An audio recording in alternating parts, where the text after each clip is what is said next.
Quiero saludar a mis estudiantes que han decidido tomar la materia de Historia de la Iglesia. Hoy vamos a introducirnos en la temática que vamos a presentar a continuación. La primera parte vamos a ver la introducción de la historia de la Iglesia. Definiremos primeramente qué es historia y qué es Iglesia. Vamos a ir por la Iglesia. ¿Cómo entiende usted Iglesia? La Iglesia, su nombre viene de un término griego que significa eclesía, ¿no? Asambleas de unión. Para muchos protestantes, la historia de la Iglesia comienza a partir de la Iglesia primitiva, de Pentecostés. Su inicio de la Iglesia dan en este evento. Desde una postura reformada, Calvino veía la Iglesia desde la época, desde Israel. Israel era la Iglesia, que para Calvino, ¿qué es Iglesia? Es conjunto, grupo, asamblea. Entonces ya Israel era la Iglesia. O sea, la Iglesia viene desde el Antiguo Testamento. Pero para otros protestantes, la Iglesia viene desde Pentecostés.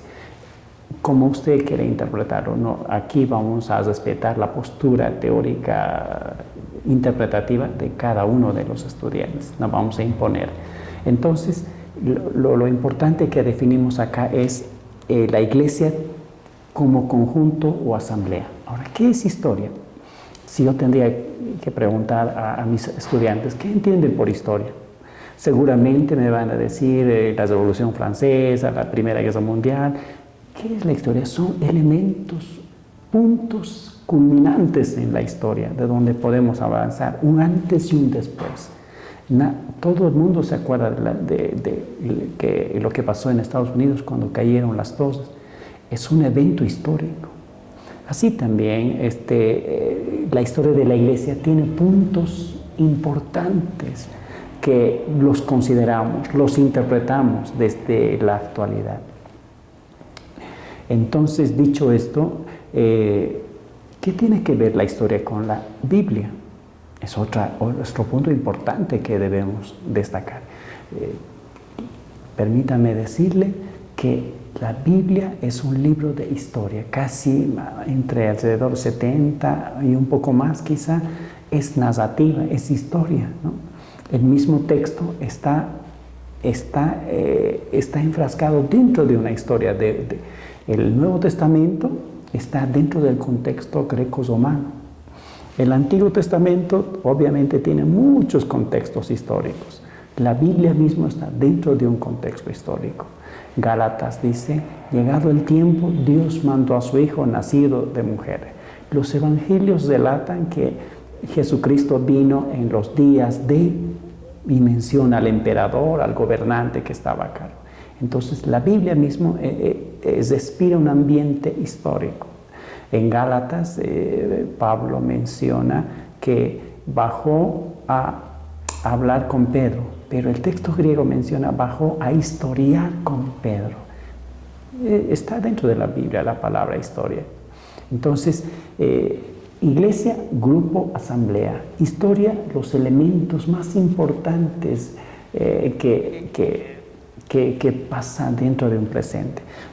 La Iglesia tiene 2000 y más años. Estamos en el siglo XXI y lo que vamos a estudiar ahora en este curso es básicamente la Iglesia desde sus inicios, de la Iglesia del primer siglo hasta la Reforma. Estamos hablando de 1500 años. Y voy a hacer un esfuerzo por desarrollar los puntos más importantes de estos 1500 años. Los últimos 500 años se lo dejamos a Historia de la Iglesia 2, pero en esta materia vamos a hablar de esos 1500 años. Así que vamos a avanzar a pasos acelerados. El video usted va a ver y ahí va a complementar la lectura. Es importante que usted vea el video que está dentro de las tareas asignadas. ¿Qué es el cristianismo en el primer siglo? El cristianismo no cae del cielo, el cristianismo está ubicado dentro de un contexto judío. El cristianismo durante el primer siglo, segundo y tercer siglo, no es una religión legalmente, está bajo la cobertura, el ala del judaísmo.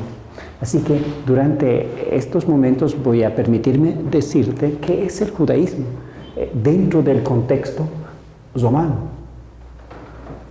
Hay que entender que en los primeros años del cristianismo, el imperio que gobernaba era el imperio romano, básicamente. Entonces, el judaísmo era una religión legal, había pasado la dispersión. ¿Qué es la dispersión judía? La dispersión judía llega a ser cuando los judíos, desde el exilio del Antiguo Testamento con Nehemías, Esdras, el pueblo de Dios había sido dispersado por todo el mundo. Entonces había judíos por todo el mundo. Y esto ayudó para que después Pablo llegase con la eclesía a todo el imperio romano. Entonces los judíos estaban en todo el mundo. A esto llamamos dispersión. La dispersión judía. Los judíos están en todo el mundo. Ya no llegaron a Palestina, a Jerusalén. Se quedaron. Algunos volvieron a su ciudad, pero otros se quedaron en el lugar porque establecieron familia y tuvieron propiedades, y al año venían a dejar su diezmo al templo de Jerusalén. Hubo problemas con el imperio romano porque la economía que venía para el pueblo de Dios era mucha, pero el imperio romano les concedió algunas libertades. En ese sentido, el judaísmo es una religión oficial del imperio. Está permitido, quiero decir, está permitido su realización. No es una religión ilegal. Les permiten, les conceden algunas libertades. Pero el cristianismo no. Entonces, ¿qué es ser un cristiano en el siglo, estoy hablando del año 30, 40, 50, 60? Un cristiano iba a la ¿qué se llama? Al lugar donde se reunía, a la casa iglesia, pero a la misma vez también iba al templo de Jerusalén. Era cristiano y a la misma vez era judío. Entonces no estaba bien conceptualizado lo que era cristianismo y lo que era judaísmo. En el primer siglo, judaísmo y cristianismo casi son lo mismo. Los apóstoles, ¿dónde van? ¿Abren una nueva iglesia apostólica? No, van al templo de los judíos, también van, y también están celebrando sus cultos en la casa, como Jesucristo lo ha establecido. Entonces, ¿cuándo se da el rompimiento entre judaísmo y cristianismo? Se dice que a partir del 70 después de Cristo, que Jerusalén, el emperador Tito es romano, después va a ser emperador, pero antes de ser emperador es oficial, comanda un ejército y entra a Jerusalén y el templo lo destruye. Muchos historiadores dicen que a partir de este año podemos hablar de una separación entre judaísmo y cristianismo. Pero básicamente en el año 130 totalmente se separa lo que es cristianismo y judaísmo como dos religiones diferentes. ¿Qué le ha pasado al cristianismo al judaísmo? Voy a explicarte de una manera bien sencilla qué le ha pasado. Usted ha escuchado hablar de los ancianos en muchas iglesias. La dirección de una iglesia está por la palabra ancianos.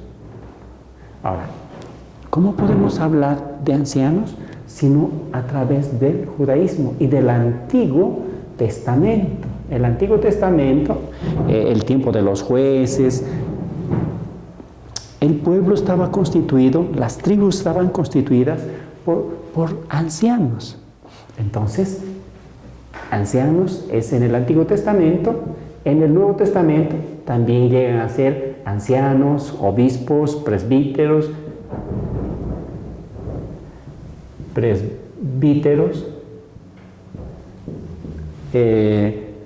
diáconos, presbíteros, diáconos, y se me está yendo. Pero sí, o sea, como en el Antiguo Testamento había ancianos y en el Nuevo Testamento hay. Otro ejemplo, la Pascua. La Pascua no es una festividad cristiana, es una festividad judía. Pero hoy el cristianismo lo llama Santa Cena. Entonces, otro aspecto. En la cautividad babilónica nació la sinagoga, la sinagogué. La sinagogué es una institución alternativa al templo, lo dirigían los fariseos. Era una institución de enseñanza para los niños, se cantaba, se oraba, se daba un texto bíblico, una persona invitada daba una homilía, casi como una protoiglesia. ¿Qué es la sinagoga para nosotros hoy? La iglesia. Básicamente, Pablo es un fariseo y Pablo se convierte al cristianismo y la sinagoga y la iglesia. Muchas de las cosas, de los aspectos del pueblo judío tienen vigencia todavía hoy día, ¿no? El bautismo, se lavaban los pies. Hoy nosotros bautizamos Juan el Bautista y Jesucristo instituye el bautismo. Entonces es importante estudiar el judaísmo porque es su contexto del cristianismo. No vamos a llegar a la postura que llegó Marción en el año 200, dijo que el Antiguo Testamento es para los judíos y el Nuevo Testamento es para los cristianos. Evidenció que había dos dioses, el Dios Yahvé y el Padre de Jesucristo como otro Dios.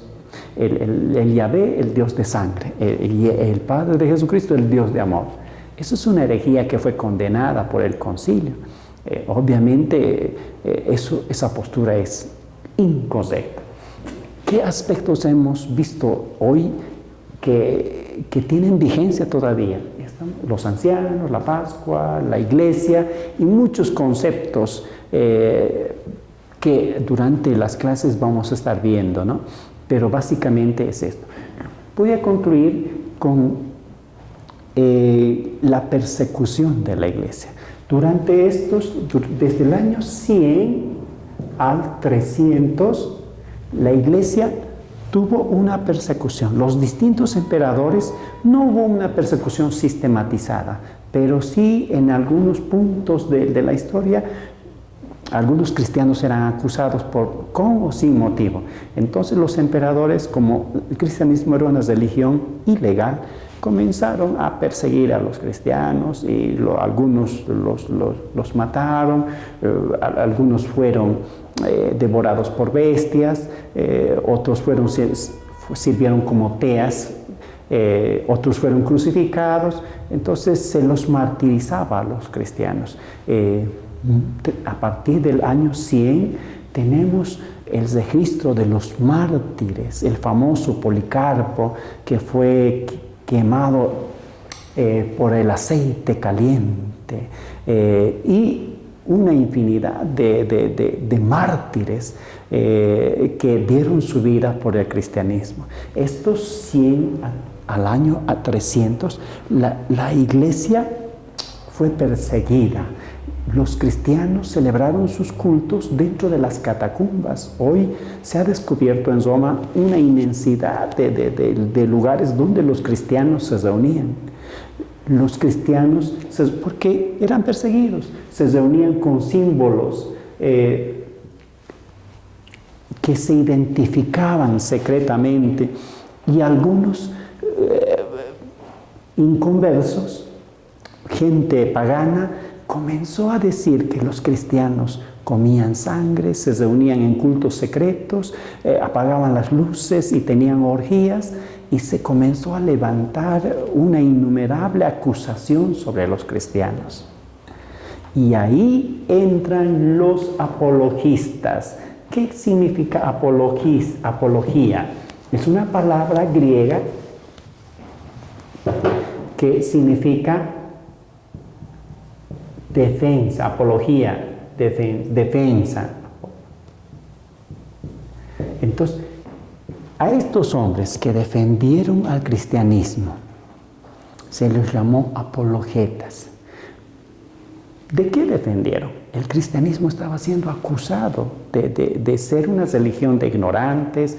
Uno de esos dijo, los cristianos son como unas ranas en un estanque que hacen ruido tratando de llamar la atención. Se les acusó al cristianismo de ser una religión atea. Entonces los apologistas trataron de defender al cristianismo de estas acusaciones. Y ahí tenemos a los grandes como Tertuliano, ahí tenemos a ese padre de la iglesia que es Ireneo, el pastor de pastores, un excelente, Tertuliano. Ahí tenemos una inmensidad de apologistas que tratan de hacer ver que el cristianismo no es una religión como la filosofía incoherente, como los dioses paganos de Roma, de Grecia. Los apologistas tratan de hacer ver que el cristianismo es una religión con una coherencia, que no tiene entredichos, que es una religión coherente. Entonces, escriben documentos, porque la forma de defenderse era escribir sobre el cristianismo. Y estos apologistas escriben y tratan de defender al cristianismo de las distintas acusaciones que se ha hecho. Hasta ahí llegamos con nuestro curso. Vamos a continuar en las sucesivas clases. Muchas gracias.